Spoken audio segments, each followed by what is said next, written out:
I'm coming to Women's Advocacy Day to talk to my legislators about basic women's health care and religious freedom.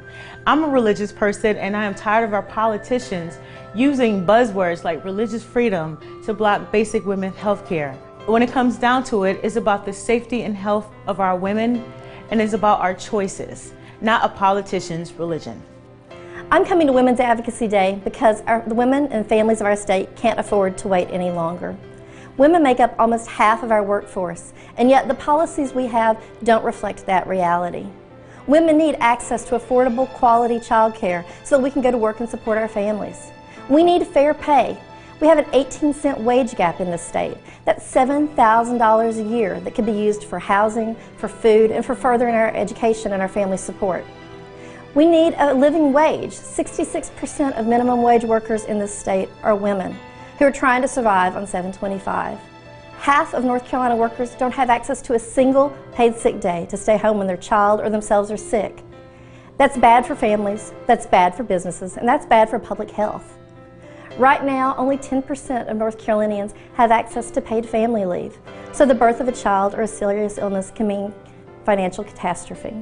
We want, as women, to be good workers, to be good family members, to be good contributing members of our state. But we need policies that reflect the realities that we face. I'm coming to Women's Advocacy Day because women are 54% of the voting age population in North Carolina, but less than 20% of the elected representatives. It's really important that women vote and have access to the ballot, and that we as women work together to ensure there aren't any barriers to voting.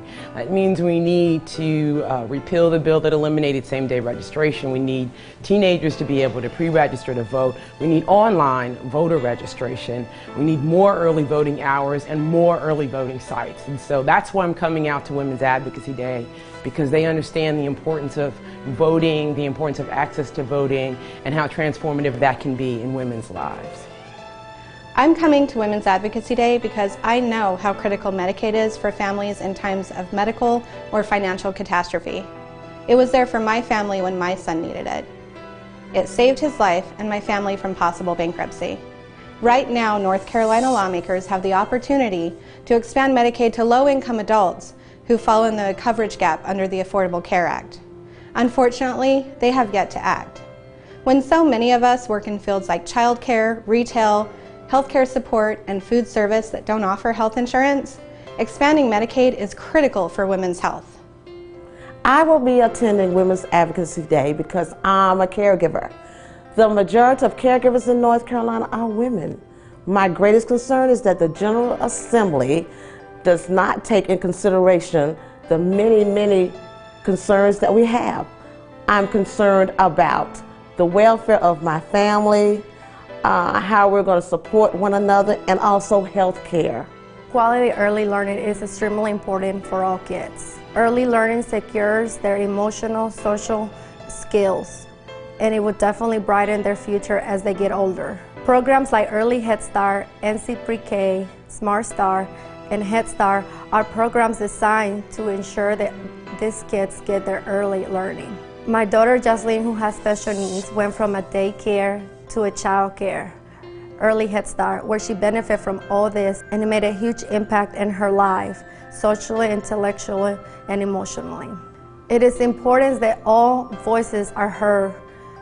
I know as a Mexican mother, it makes a huge impact on our kids as well. This is not just about a race, this is about our kids and our future for tomorrow. If we have affordable child care, we can go back to work and brighten our futures as well, and we can teach our kids the importance of education from an early start. Stand with us and be there at Women's Advocacy Day this year.